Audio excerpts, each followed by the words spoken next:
Hi, it's Paul Camillos. Welcome to Series 6 of Shooting the Breeze. Join me and my co-host Jacinta Govind alongside the STB crew as we cover women's hoops and women in hoops. We'll share conversations and get a little deeper with inspiring players, amazing coaches, and the legends from behind the scenes. Especially in this series, we'll be talking to dream chasers that give it their all and lead with their heart.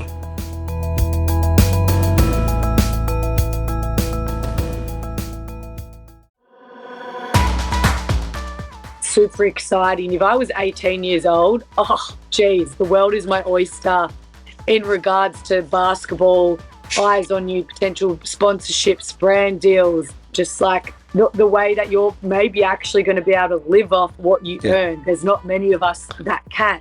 So it's super exciting for the future, but I think that's going to be probably a big thing is just the marketing that can get out about the game.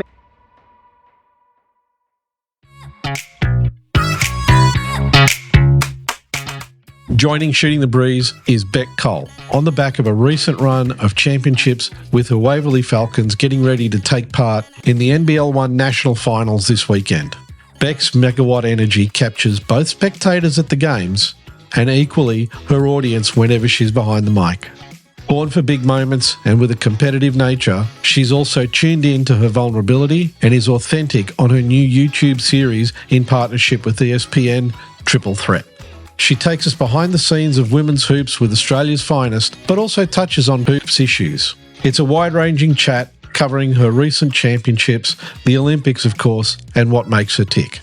Enjoy.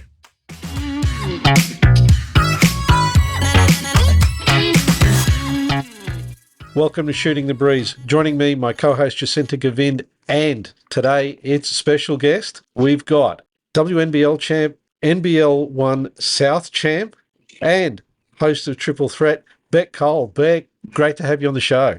Hello, guys. What a nice welcome. Happy to... So, have you washed up after the weekend? Good. I probably have it in me 4 times a year to go to the clubs, and that's once hopefully you win a championship. So it was awesome to go celebrate. We went back to Waverley Basketball Stadium to be with our friends, family, and of course the Waverley Falcons crew and staff. And that was amazing just to have everyone together. And then the girls went out. But yeah, as we were speaking about off air before I go, there's a time limit because I have to go try win a national championship, 3 games in 3 days. So of course I'm a bit rustier than normal, but sounds sexy, so it's okay. We won. I did notice you were flashing the championship ring when you said 4 times before, and I was like, oh, yep, there's the bling bling. And I love those NBL1 rings. They look awesome, and they certainly incentivize winning a championship even more than the prestige of winning a championship. Agreed. And I love that it's gold, which is what I wear with jewelry. So it's you don't get one of these very often. So for me to be able to wear this every day would be amazing. It's just part of the jewelry set now. So there's so much stuff that we want to talk about. I mean, first of all, I want to talk just a little bit about that grand final game. That was a real seesawing game. And I don't mean a few points here or there. You guys were going 10 points one way, and at one point I think you guys had a 17-0 run, and then they still brought the game back to within a few points. How do you handle it when it's swinging around like that on the big game? I think, credit to Keilor as well. They're a great team, great coach, and that's what a grand final, that's what you want it to be as a spectator. You want a good game, a good brand of basketball. You don't want a blowout of 20 points. So obviously when you're in it, it's a lot more stressful. But I think with us, we have some experience in our team, and for us, the likes of Carly and myself, we were just with the Flyers who, again, we had to win. We had to go to game 3 with Melbourne Boomers as well as Perth. And I've been lucky enough to play in other grand finals, and you learn so much every single time you're in a game or a situation like that. So I think having Carly, myself, and Amelia, who played, in the WNBL for ages, as well as Orla, the Irish national team, then Mackenzie, just coming out of college that had been drafted as well. And then we have amazing people coming off the bench, like straight team effort that was. But we had some big role players like Mia and Shana step up. But I really think that's what got us over the line, was just our experience and our belief that we could get it done. What is it, do you think? Like you said, you have been in those situations at a lot of different levels in a lot of your recent playing history too, of being in those final situations. What is it really that can take teams or individuals to the edge to make sure they secure a win? Because we've saw a lot of those situations across the conference on the weekend. Paul and I were just talking about the NBL1 East final between Newcastle and Sutherland had so many opportunities to close out the game and just couldn't. Is it a mental thing? Is it an experience thing? How would you describe it based on your experience? Yeah, I think also sometimes sport is sport. Like, I might have the game with shot and I miss it, and that's just reality. A classic Michael Jordan, you miss 100% of the shots you don't take, but you might make some of those, but then you might miss some, and that's just, the way that sport is. But I do believe that experience helps. I feel like, hey, I've been in this situation, I may be more at ease rather than high energy. Like in this situation, I know I need to be calm. And hey, I've just thought of 3 different versions, how this could play out and what I will need to do in this possession. So for me, I feel like that's what you learn in those finals games the more you play. And, these are the plays we need to run. Okay, are they in foul trouble? I'm making sure I'm attacking and making the ref having to call a foul here. But also, I love a big atmosphere, and for me, I'm someone I love to ride these occasions. Some people, either can't handle it or don't always turn up. And again, you're going to have a bad game. It's sport. But for me, I feel like that's something I've always loved, is big championship game. I love playing in an atmosphere like that with, everything on the line, as well as I think definitely just the lessons I've learned throughout my time of crucial plays and what's needed during that period. I'm kind of curious. You talked a bit before about on social media, and there was an article about how you felt the team was a bit disrespected as well. Yeah. And, I read the article and there was the talk about, the games that were lost at the beginning of the season. How do you feel that, stuff like that happens and you see it and you feel it? How do you feel that it affects you and fires you up and gets the team going? Yeah, I think you don't play sport for credit. Like, that's not why you do it. But sometimes just an acknowledgement of your team is doing really well, or say Carly Ernst has had an incredible game, just a shout out to her, but it gets sort of pushed under the rug. Or, our coach also, he got a men and a women's both to finals last season and wasn't even up for a nomination. And that stuff, I'm like, I bat for my team and my club, whoever I'm with, till the end of the day. And so I guess for that, I'm like, that fuels me. That's exciting. I'm like, okay, you've gotten under my skin a little bit. Maybe we've been a bit disrespected and I feel like people sort of underestimated us. But for me, that just brings a fuel and a fire to my belly. And you want to go out there to do it for the person next to you and to do it for your club. That's, I feel like what happens is you have a chip on your shoulder and you want to prove people wrong. And I feel like we all had that and we wanted to do it for each other and for our coaching staff. And, it can't get much better than that, is winning the championship after feeling, that certain type of way. Especially going on 11-0 run leading into the grand final. Talk about peaking at the right time or getting it together at the right time. And especially in that article, it lists a lot of teams like Dandenong and obviously Keilor, Mount Gambier, Knox. They're all getting a shout out because they also had very talented rosters. But I think what we've seen as well across all conferences is that despite the talent you have on your roster, it's that team chemistry and how you play together, not so much the talent you have on the court, that makes a big difference. And I don't know if people realize, but I'm sure a lot of our listeners will realize, but yourself and Carly Ernst and Amelia Todd Hunter, your playing relationship runs pretty deep. Like, when did the three of you first start playing together? Was it back, like, did you ever play for Dandenong? Or what? Yeah. Yeah. So Carly, aka Big Mama, to me, Big Mama and I, we went to the AIS, which is now the COE. She was 15, I was 17. That's how long I've known Carly for.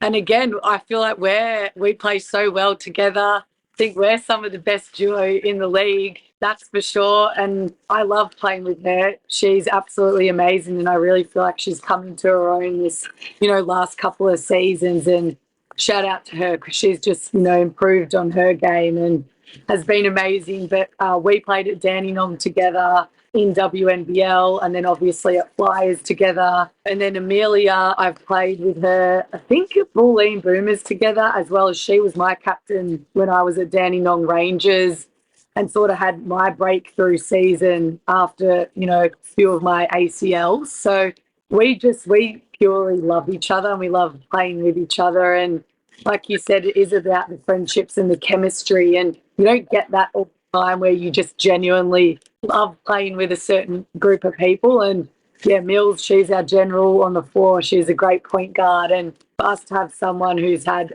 her playing experience on our roster and who is just also a defensive weapon as well is, I love it. It's really special that, yes, they're my friends on the court, but off the court, I know if I needed them, they'd be there in a heartbeat. And, the team chemistry, I think that was one of the things that was really obvious just jumping to different league with the WNBL, with the Southside Flyers.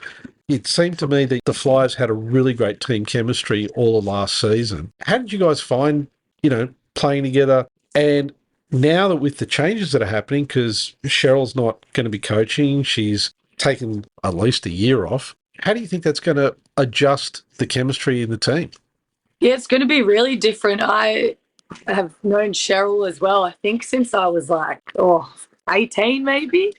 And I started at Flyers with her. So that's like a whole 5 seasons. And obviously we won 2 championships, which again is incredible, and really grateful for her. I love the club at Flyers. But it's also now exciting. Sometimes a new start is also scary, but it's also really exciting. And we have coming in to be our head coach is Christy Harrower, who's one of the best point guards Australia has ever had. And, she's really going to help develop us. And it doesn't matter how old you are, you can still get better every single day, with the craft of a game. And, we have announcements haven't been made yet, but so I can't say too much. But with what I can say is, there is still a few people who we have played together before that chemistry is still going to be there for sure. But I think it's also up to being a leader of the team, and as well as, the coach being involved, is just you build that belief within your system,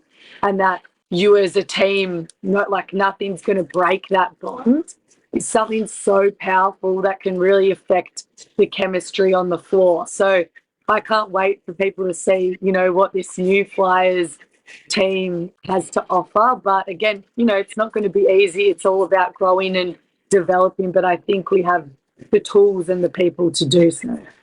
Yeah, I think that you come across, to me, particularly over all the seasons that I've watched you play, and I'm sure the same for Jacinta, you come across as one of the fiercest players on the court that I've seen, right? You're tough, you're up there, you're leading, you push the team.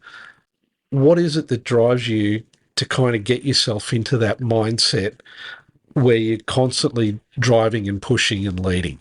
I think I was just born like that, as well as, my parents are amazing, but a big shout out to my dad, GC, Gary Cole, who he has just really believed in me. And obviously sport is filled with ups and downs and highs and lows, but I think I've just always been a winner, even if it's a board game or, playing Super Nintendo, PlayStation, whatever it is, I want to win. But obviously, I've had the beautiful chance to represent the green and gold, and I've had an amazing career as well. But sometimes those teams you don't get selected for, or, those games you don't win the grand final, like that builds a chip on your shoulder. And, I work really hard. I'm always training, and I feel like that's what, people sort of know me for, is I'm always going to work hard, and I want to be the best version of myself. So I can give the team the best version of myself. But I feel like I just am that person who has a chip on their shoulder. And, I guess as you get older, you get more wisdom, and I'm not doing it for other people, but it's always fun to prove other people wrong. But I bring the energy, like that's something that I serve to my team. And, sometimes I might be a bit low, but that's where you be vulnerable. And, last season, hey, Mads, something sort of happened this week. I'm a bit low. I need you to bring that extra, 20% that I can't bring. So it's a team effort. It's not up to everyone. But yeah, thanks for saying that, because it means a lot. But I just love the game, and I'm so passionate, and you don't get to be a pro athlete forever. So for me, I'm just like, I'm soaking every game in and just having fun with it. Because at the end of the day, if I'm not having fun and don't remember why I started, what's the point of doing it?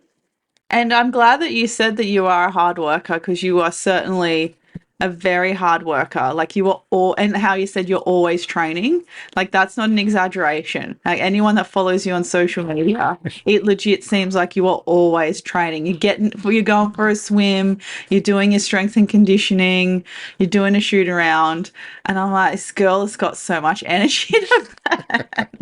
But I do like how you do a variety of strength and conditioning, like you do a lot of cross training. So is that something intentional that you decided to do like on your own volition, or is that recommended from various strength and conditioning coaches throughout your career? Yeah, so obviously I've had those 10 knee surgeries. So for me, after my second ACL, I had to fall in love with the gym, because like that's all I could do for such a long period of time. And that's probably where my first love for strength and conditioning probably really came. I've always been into fitness and working out.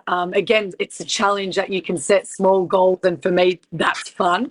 For others, that doesn't sound like any part of fun. But, that's just me. I definitely fell in love with the gym. And for me, if I know that I'm strong and as fit as I can be, I'm going to be the best version of myself on the court, and I'm going to be able to play. Like, you don't want to miss trainings. You don't want to miss games. That stuff's real hard to be on the sidelines. So I think that's my motivation for why I do it. It's almost, I guess, what you could call like prehab. Like I'm preventing myself from getting injured, fingers crossed, and touch all the wood. So that's why I like to do it. And especially in the off season, when I don't have that hectic WNBL schedule, I like to mix things up, because I've been playing basketball since I was 7, but, I guess professionally I was 17. It's boring doing the same thing. So for me, I definitely like trying new things. And if I really like something, or I feel like it's really working for me and my body, I'm like, I'll stick with it. Or if I try something, I'm like, oh, no, I tried this for a few weeks, not really vibing it. Well, then I'll just try something else. So some of it's with my trainers, and then other things, it's just me having a suss and having some fun. And in the nicest possible way, you would be the most annoying person to play against, because you just keep running and hustling, and the energy that you bring. And I think I've very rarely seen your energy drop or fatigue really set in. So if I had to guard you, I'd just be like, girl, can you just stop running for like 5 seconds? But then you'd be the best person to have on your team, because you know what it's like in some games where everyone's just naturally passive or playing in second gear, and you just need that injection of energy. You're certainly a player that you can be depended on to do that.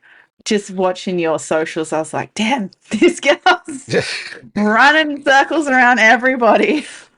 Oh, I appreciate that. And I get your vibe, because, there's certain players in the league as well when I'm having to defend them and they're just on the move all the time. It's like, when's the next time out or foul? Or can you just go into the deep 3, like just go in the corner for one possession and just stay there, just so we can chill for one possession? See you guys. I'm just going 3-point line to 3-point. Yeah.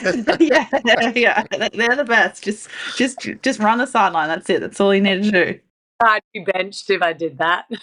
Yeah, 100% you would. So yeah, definitely don't recommend doing it. But I wonder sometimes who's the toughest opponent that you've come across? Because I mean, you're always up there. You're always playing hard. But I'm curious to know, who is it that you kind of go, oh, gee, this is going to be tough. Yeah, for sure. Oh, trying to think of my whole lifetime as well, who I have versed against, but I'll keep it like recent because my memory's faded. I can't remember a whole lot these days, but even just versing Rochi on the weekend, she's really developed her game over the last couple of seasons. And we were even texting today, and I was like, oh, it felt wrong playing against you. I want to be with you again, but she just pushes the ball. She's another one who just going and keeps running, and she can go to the glass and she can shoot threes. So you have to be on your A game. Someone else is Lauren Nicholson as well. I really rate her. She's great coming off on balls and using that, and again, great defender too. So for me, she's someone as well who is, again, you don't know, she's got a lot in her bag, so you don't know what trick she's going to pull out. And then obviously she didn't play last season because she was injured, but Steph Talbot, if I play on her, I'm a bit undersized, but she's just a great athlete in all aspects of the game as well. You're talking about Maddie Rochi. It's like last season at Southside, she really seemed to step it up just a whole nother notch. And over the whole season, you'd see her, she was always getting into people's faces and really annoying them to the point where they'd make mistakes that ordinarily they wouldn't make. And it's not just like one or two. It's like across the whole season. Was that something that she was trying to develop as part of the, her piece of the Southside puzzle? Yeah, I think Maddie can be a great on-ball defender. She's quick, she's agile, and she really just came into her own, and I feel like she's really just finding her, I don't know if this is good English, but just like her inner point guard, like she's really her own, and she's only 26, like she's still young and about to hit her prime. I think Chris has been great for her this off-season as well, but 100%, she's similar to me. We have a chip on our shoulder. You work hard on both ends on the floor. She wants to be disruptive, and she always wants to put the first foot forward and be the aggressor. And yeah, super proud of her and how she's come along. And I can't wait to watch her this WNBL season as well. Okay, the last couple of weeks, as we're recording this, we've been watching the Olympics, and the Opals have brought home a gong, bronze, and it's great result. But it was a bit of a roller coaster, especially with that starting game. And, Jacinda and I haven't had a chance to talk, but I mean, we know you don't sleep on Africa because we've had a lot of conversations with Liz Mills, and we know that there's a lot of talent there. But I got to say, I was surprised by how Nigeria came out of the box in that game. What did you guys think? They were aggressive, disruptive. They really put the Opals on their back foot. And, our preparation for the Opals is nothing like the rest of the world. It's not a lot of time actually playing together or having camp. So, you did have a group who played in the Melbourne Chinese series. They also went to China and Japan. But then a lot of those girls didn't make it. And then you insert the 7 WNBA girls, and they're not playing. It's not like they're playing over together in the WNBA. So finding that chemistry, which I feel like Nigeria, you could tell they had out of the bat. And I remember having some conversations with some other people who are very knowledgeable about the game, and they were like, you need to be prepared when it comes to Nigeria. Like, if you don't come into this being like, we need to fight for this win, they're quick, they're a bit unorthodox, but they're just aggressive. So it was definitely lucky it was game one and it was a round game. And sometimes you need that one loss to be like, this is the Olympics. Yes. We need to go and we need to fight hard. Yeah, I totally agree. Disruptive is certainly a word I like to use quite often to describe a team's defense, and they were very disruptive, and the Opals were rattled. I don't think they were expecting Nigeria to come out with such intensity and be so physical as well, coming in, especially on the defensive end. And again, being reintroduced to FIBA rules and FIBA officiating and allowing a lot of that physicality as we even saw at the World Cup 2 years ago. But yeah, Nigeria just was so disruptive on the defensive end that they kind of just dismantled slowly the Opals offense. And I think the Opals got so rattled that when there was a time where they had a decent offensive set, they were kind of like, wait, what are we doing? Where are we going? Where am I looking at? It was like they were just in a bit of a head spin. Nigeria just completely outplayed us in that first game. And as much as it hurt for us to lose, especially being the opening game, full props to them because they were very well prepared and they executed their game plan very well. And they shot the shit. Oh, can't say that on here. Shot the lights out. Yeah, they shot the lights out in that opening game. So I was so impressed with them. And as much as, you both know how much I love the Opals, but I was also super stoked for Nigeria just to make a statement on the Olympic world stage. Yeah, they were pretty spectacular. But the other thing that surprised me was the turnovers. I mean... Oh. Turnovers and free throws. Free throws is something where I'm like, you don't necessarily need team chemistry to make free throws, and perhaps to take into account the travel and being there with, I guess, little preparation and all the mental kind of hassles of everything that goes into getting to an Olympics, like just the logistics of the day-to-day stuff. But free throws, you don't need team chemistry for that. Everyone was in form, should be making free throws. If you lose by 1 to 6 points and you think, oh, if all of us made our free throws, we would have won. Again, it's all relative in the game of basketball, but if you're having over 20 turnovers, I know if like my coach is going off at our team if we're 15 or more. So, and Nigeria, they're so quick, they're going to run it back down your throat on trance and make you pay for that, as is any team, really. So definitely the turnovers, and then the free throws. Sometimes it's pressure situation as well. At the end of games, you need to make them. Definitely, they were two things that lacked for them in that game. Yeah, I mean, I know that actually we've had all four coaches from the Opals on the pod, and getting to know Cheryl up when she was up here in Sydney. I'd like to get your opinion, both of you. What do you think the coaches would have been saying about those turnovers and free throws? Bec might have more insight than me.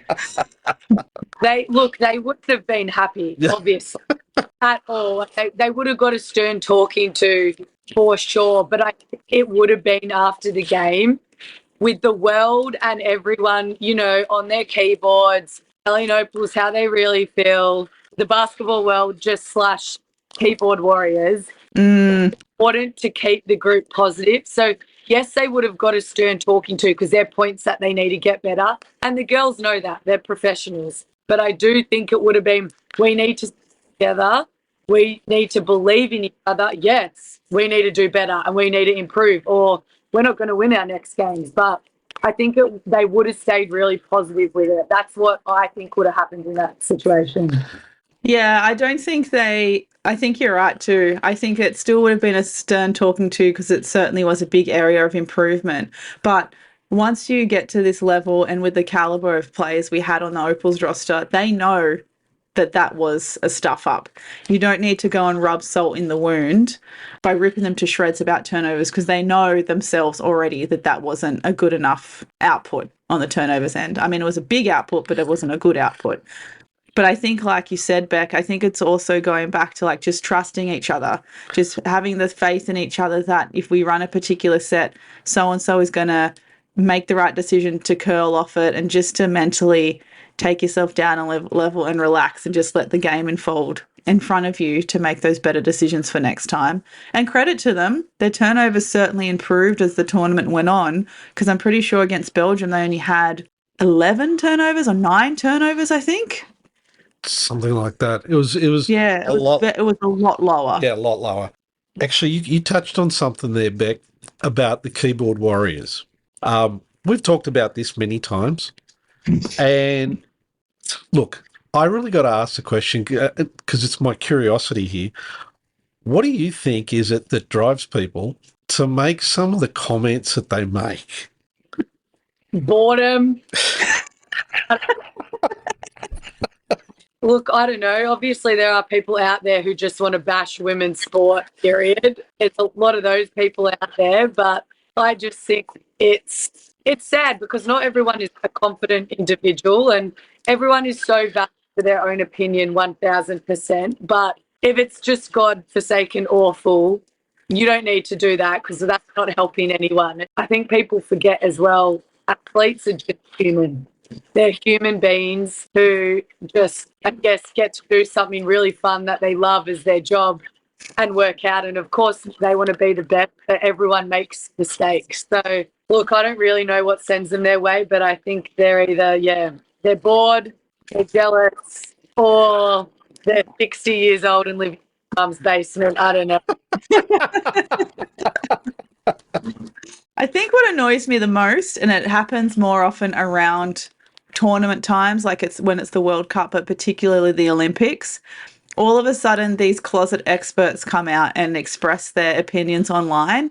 And I think the negative comments that annoy me the most are from those who have no interest in a team like the Opals or women's basketball any other day of the week in any other year. But all of a sudden, when the Olympics are here, all of a sudden they're an expert. They get on, Body Nodge's little basketball on the internet Facebook page and have their 2 cents. And I'm like, yeah, but where are you every other day of the week supporting the Opals? Nowhere.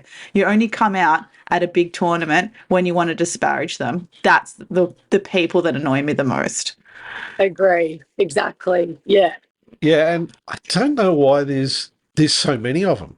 Like you said, they come out for the big tournaments. They also come out around grand final to the pointy end of every season. And the stuff that they're coming up with, you know that they don't really watch the game. And then there's the other crowd who are the ones that, and I've said it before, the guys who are gambling on sports and they lose, and it's not their fault, it's the athlete's fault that they lost. And there's an awful lot of that goes on as well. So I don't understand it, but I'm always curious about how, the athletes react to this stuff. Because it's this non-stop bombardment of crap. It's probably everyone's different, but I think a lot of it is you just don't read it. Because if it's nonsense, you don't read it. But that's the hard bit for me is I might be really confident and find what you've written really funny because I'm like, oh God, you know nothing. But if I'm not someone who's maybe confident, or maybe I just had a really bad game and I'm quite down, those comments can be like really hurtful and really harmful. And that's, I guess, what I don't like. Or maybe they're young as well. And they don't know how to react to a comment like that. But, we get taught before, say, every WNBL season, like we have integrity meetings and all that. So now there are things in place to help the athletes. If something like this does go down, we know who to contact, where to get support, and that things will be dealt with. So I think that's good to know that we now have a safe space for that.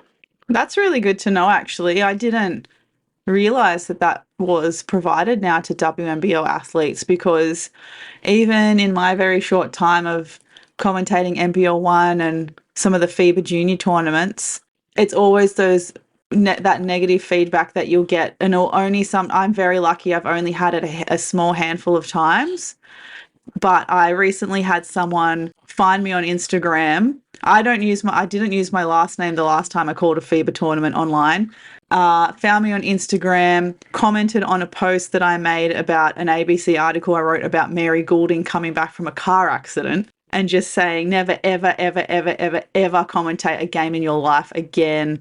And then I called him out, put him on my story and tagged him. And then he went into my DMs. He's like, oh, I'm sorry, but like, what the F?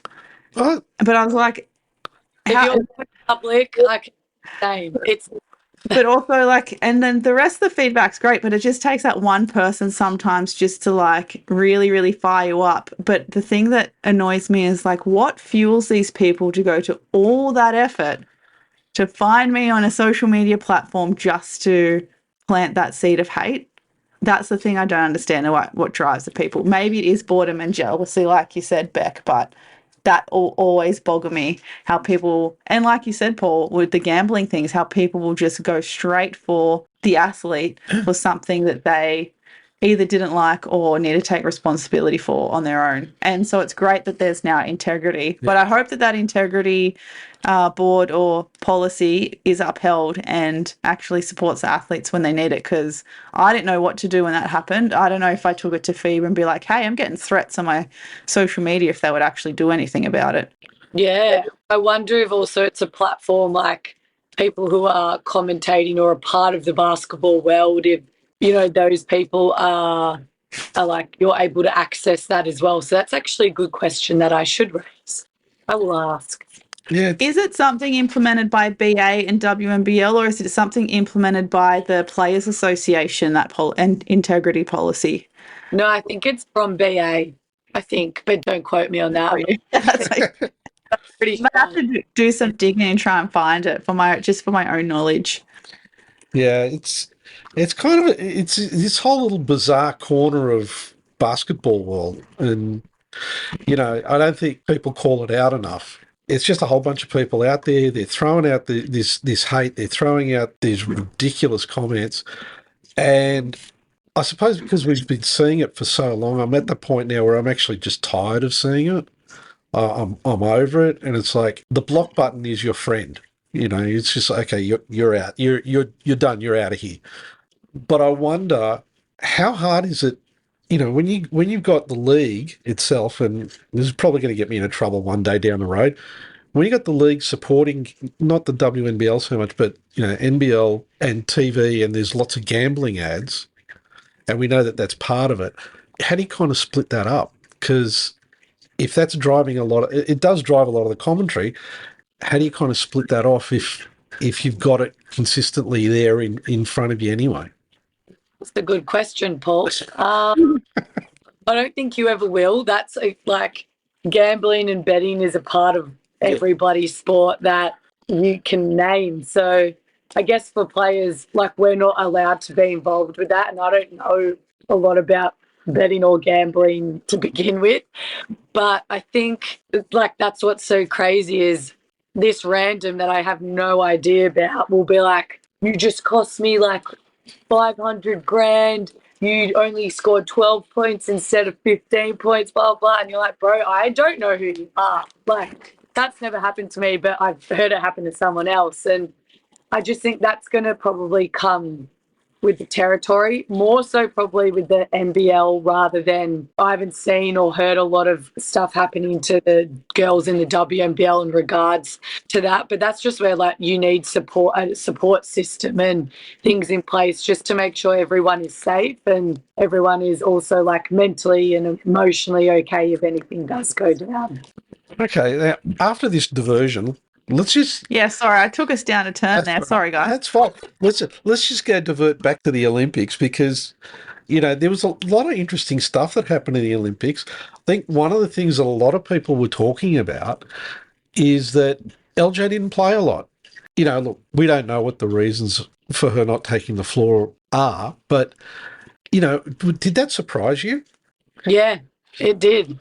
It surprised me a lot because when she did play, you know, those warm-up games, the friendlies, she was playing in all of them. So I don't know if she was injured or, like, what the goal is, or if it was a game where, say, she doesn't get put on in the first quarter.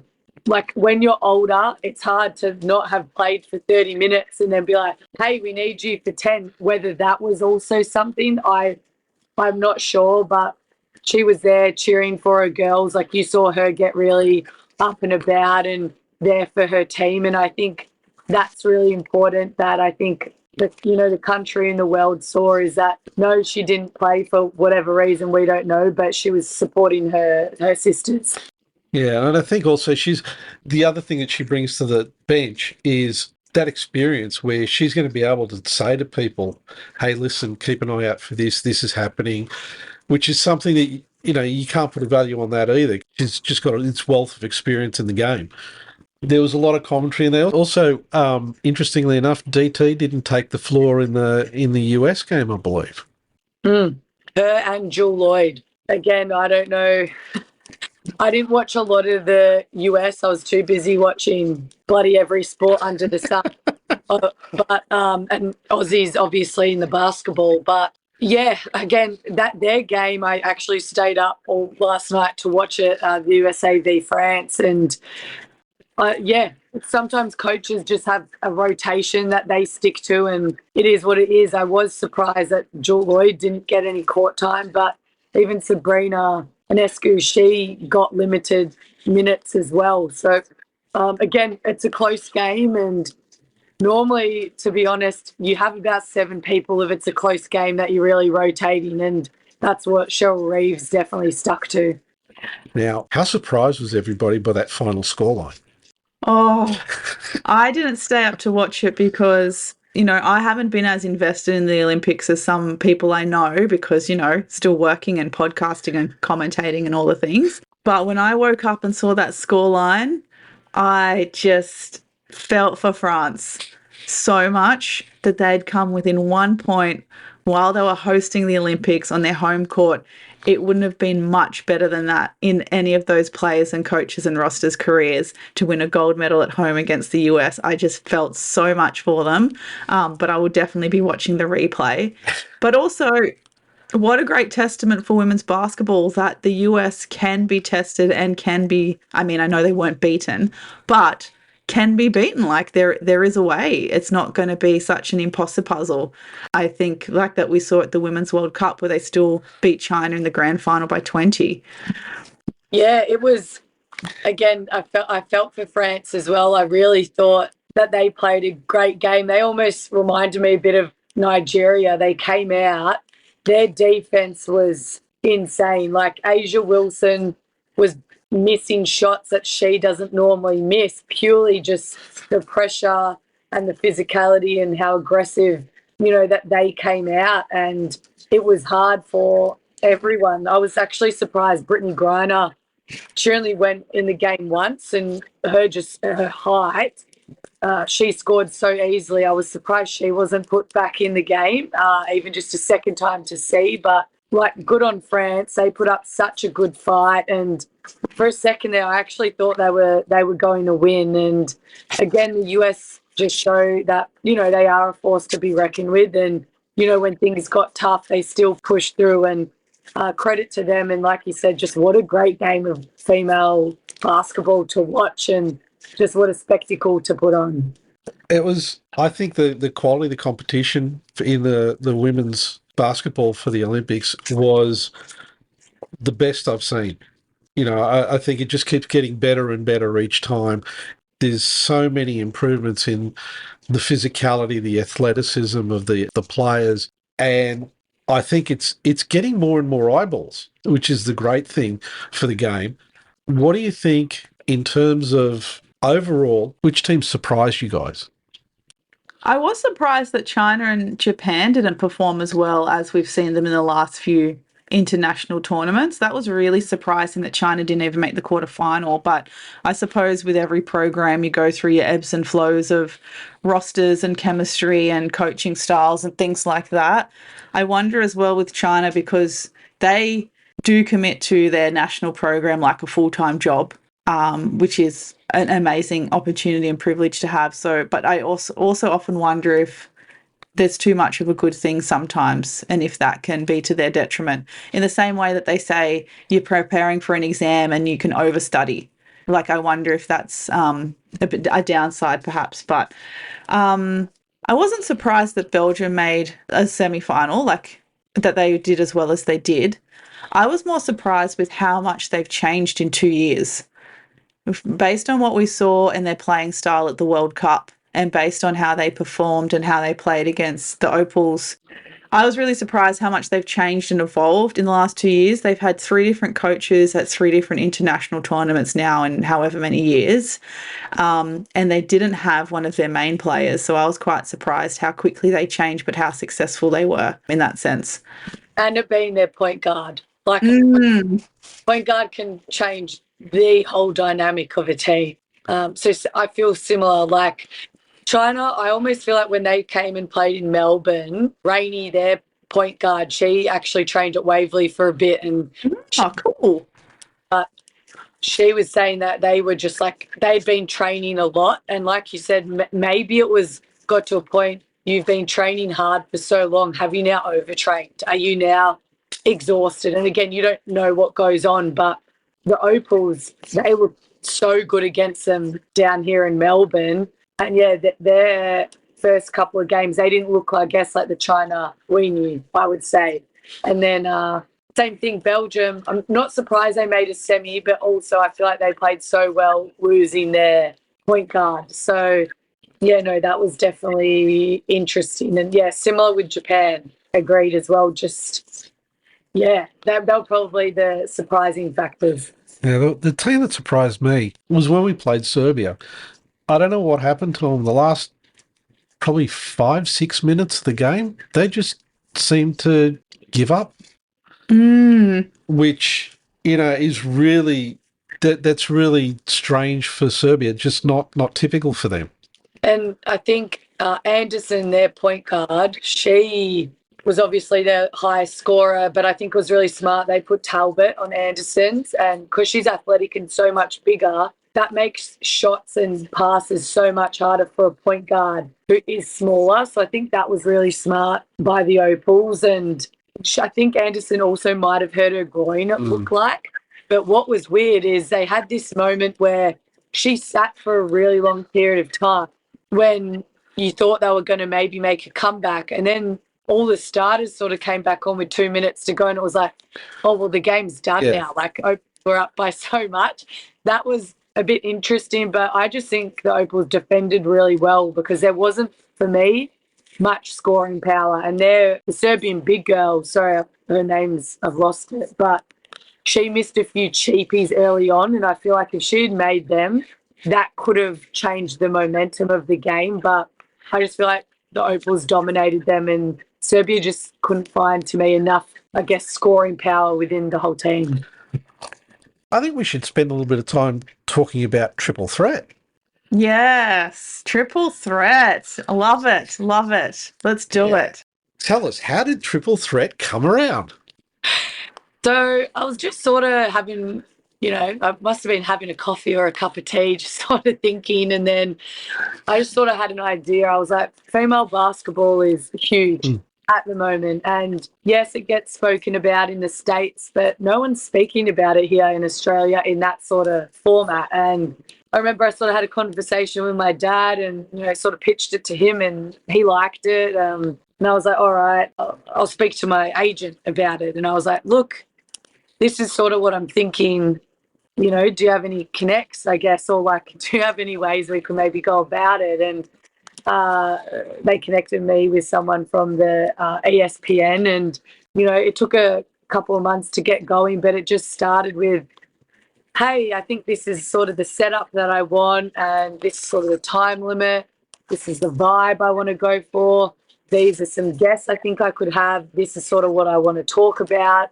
And then it just sort of evolved, and I thought of name, and I was on Canva, thought of a color wave and a cool graphic, and then obviously the ESPN, they have all the gadgets and they just like elevated it, and I was obsessed. And I went and watched Around the Wicket just to see the vibe in the studio. And in that one studio there's actually like 4 different ways you could have it, and for me I was like, look, I don't want it to be a full sit down sort of, I guess, suit and tie interview, because people still need to learn about women's sport. It's still, I guess, new in a sense to a lot of Australians. So I'm like, if I'm just here talking about stats and it's official, newcomers are probably going to turn that off in 2 minutes. So it was really cool. I wanted it to have a street vibe, because basketball is also all about the culture. It's about the music. It's about the storytelling. And For me, I guess I was like, okay, I want to speak about the WNBL, the amazing product we have here,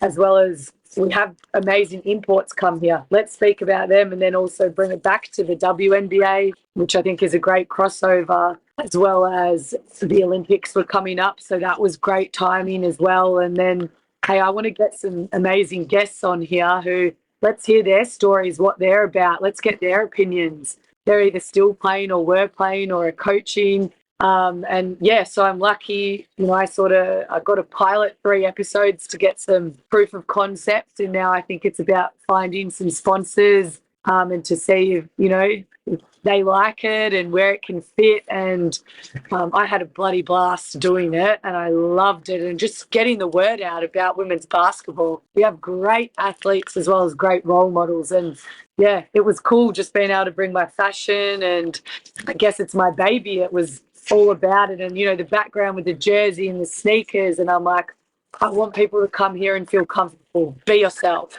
I'm so glad that you got the fashion in there at the end, because when you were talking about the culture of basketball with the music and the street culture, and I was like, don't forget the fashion of basketball, because, we've got the game day fit is increasingly becoming more and more popular, especially as social media content for a lot of clubs and leagues.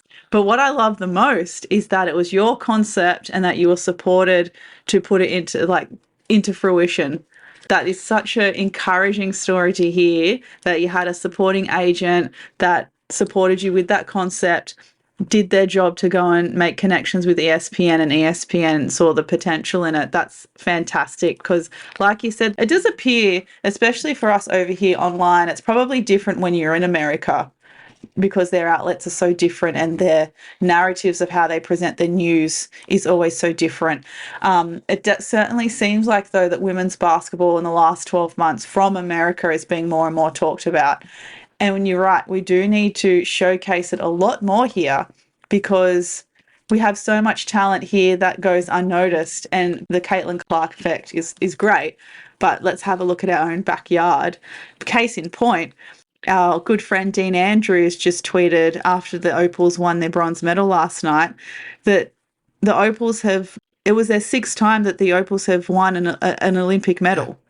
And that so often goes unnoticed, because there's so much attention on the Boomers and Paddy Thrills and all of that part of Australian basketball culture, which is great. Oh my God, how great they won a bronze medal. Let's not forget, we've won 6 now. And I think that needs to be celebrated a lot more. So having a platform like Triple Threat is just what the doctor ordered. Yeah, no, thank you. It means a lot. And I guess it's my baby. And I was super grateful for the opportunity and, for ESPN to jump on board. So fingers crossed, it all works out and we get some more episodes, because I really believe in the product, but I believe in the players and, what we have and how we play even more. So, it doesn't feel like work, does it, when it's something you're super passionate about and something you just totally believe in and just want to grow the game here even more in Australia.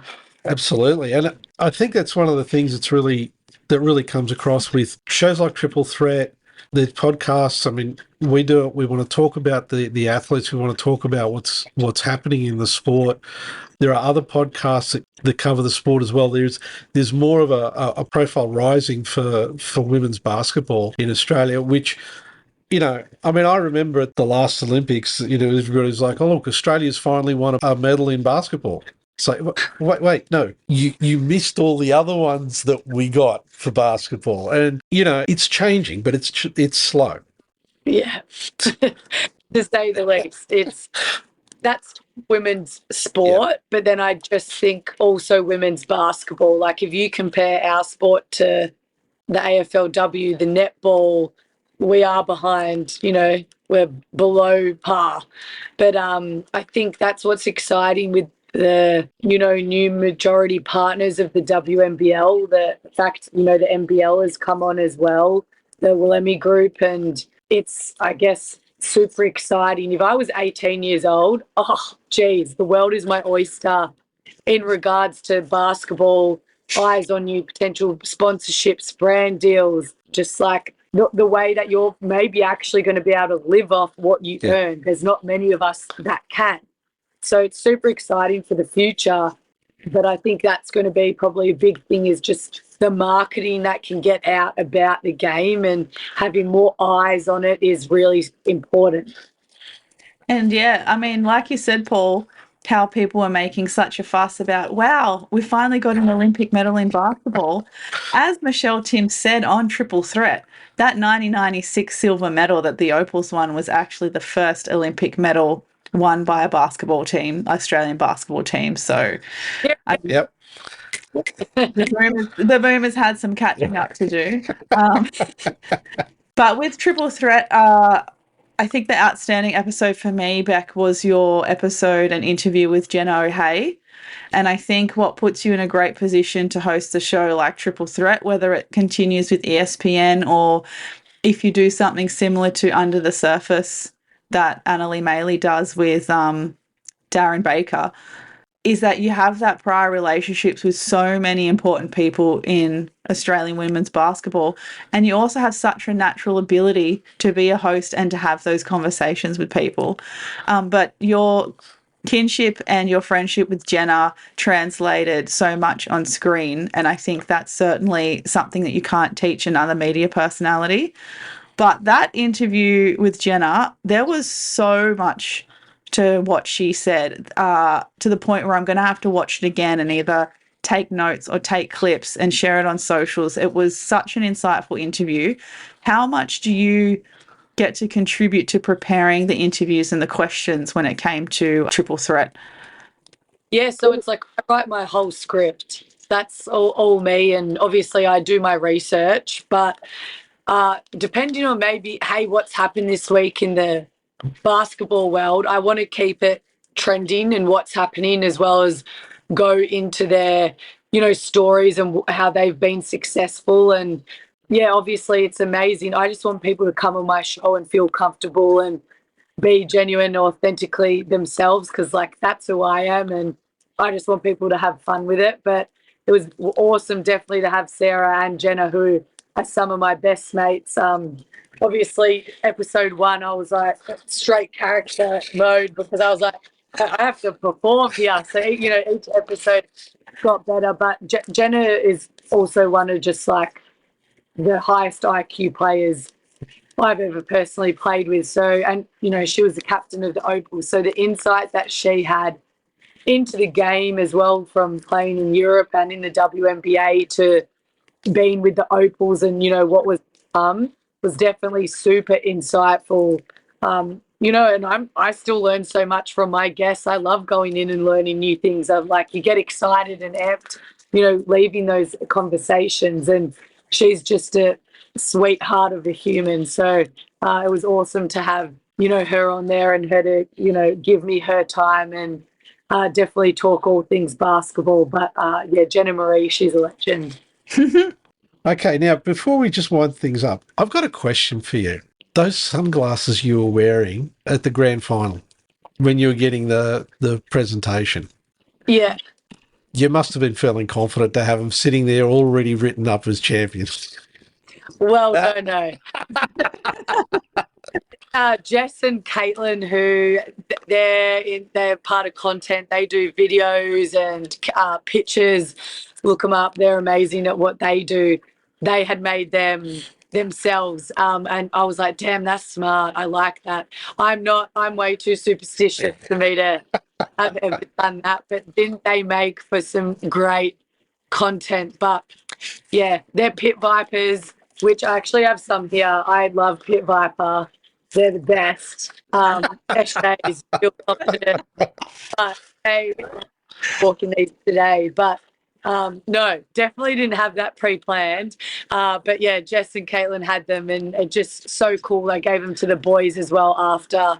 But I was like, I think I'm going to have to make myself a pair of them, because I have about 8 pairs of Pit Vipers at home. I can lend a champion pair.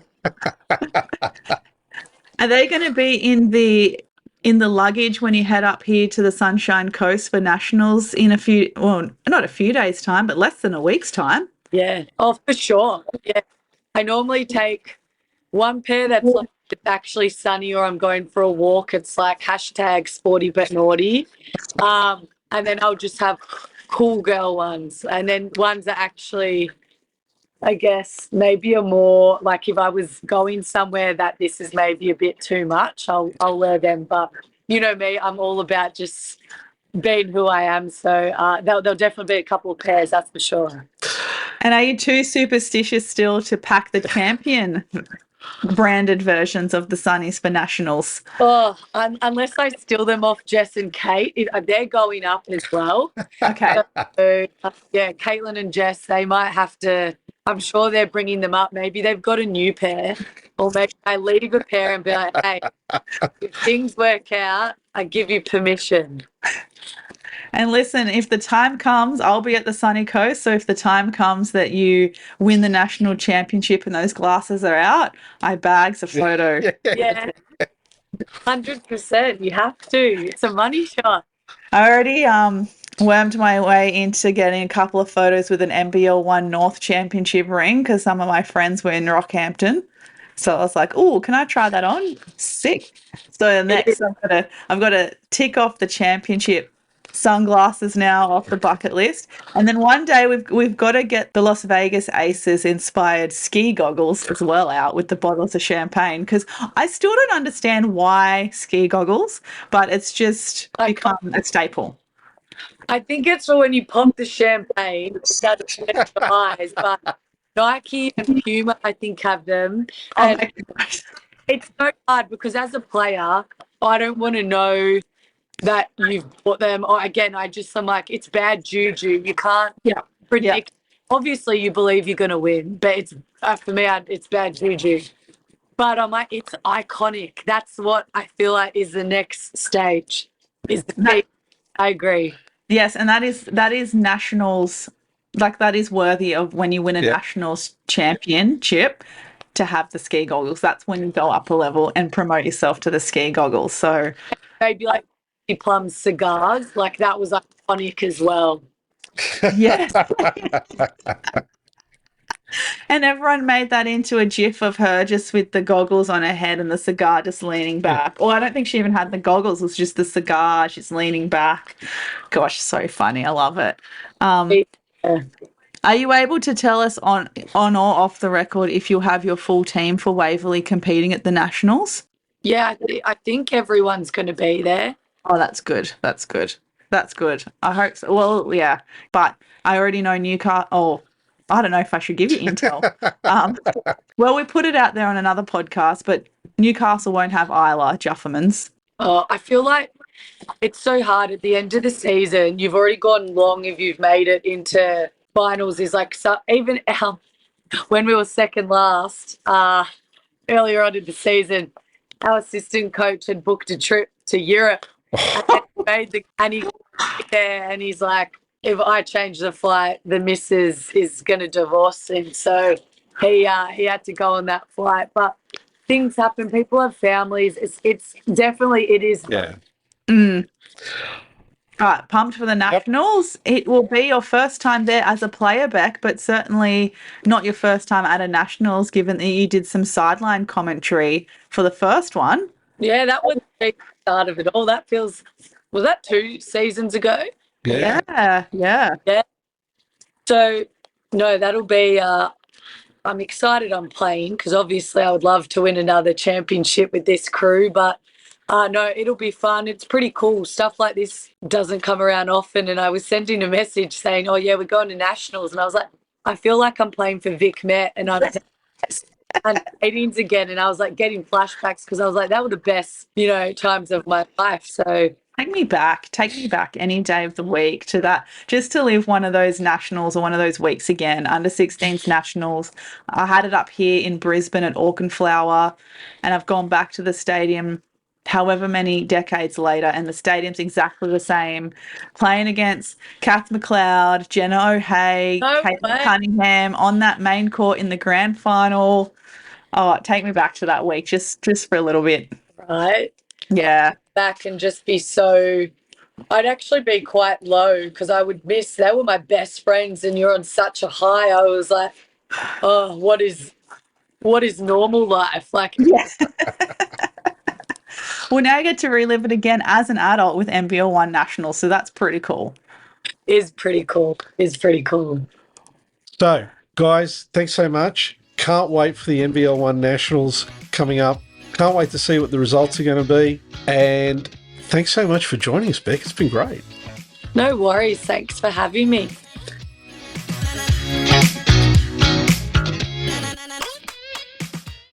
Make sure to subscribe wherever you get your podcasts so you get our latest pod. And we really appreciate if we could get a like and a review so we can extend the reach to more listeners. And don't forget, follow us on Instagram, Twitter and LinkedIn.